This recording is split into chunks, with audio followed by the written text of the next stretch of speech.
We stand before you today not just as doctors, but as guardians of life. We are doctors. Our job is to save life. And when we see death around us, we have to act upon it.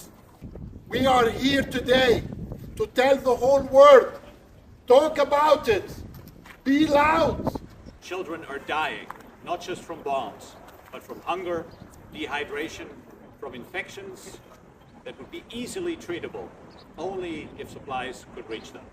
Stray cats and dogs are eating human remains in the street because they're also starving, and because Palestinian families are not even allowed the dignity to retrieve their martyred loved ones in pieces. Because tens of thousands of children in Gaza are suffering injuries, infections, and starvation that would spark absolute outrage and criminal investigation should it happen to a dog, a cat, or any animal in the United States. My Palestinian colleagues are doing the best they can to care for patients who survived the multiple horrific injuries of bombing. But the human body cannot heal without food. At Al-Aqsa Hospital, where I worked, we received 68 patients plus 23 dead on arrival, which was one of the smallest mass casualty incidents. Children who survived lay in hospital beds afterward, and I expected them to be crying from the physical pain I knew they felt. But then I instead saw them stare blankly ahead, because although they had lived, they'd lost their siblings, their parents, their entire worlds.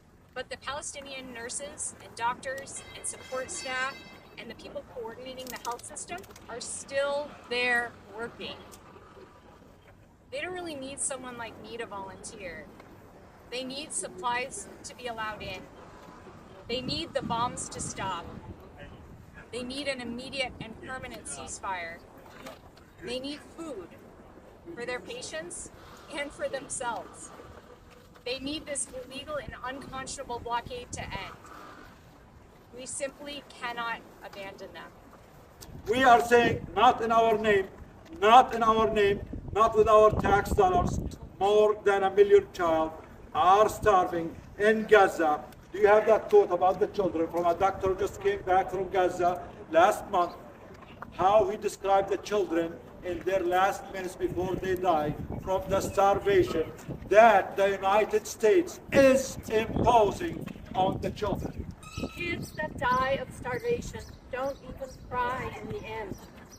Their little hearts just slow down and eventually stop, giving up on this cruel world. Thank you. Bread, not bombs. Bread, not bombs.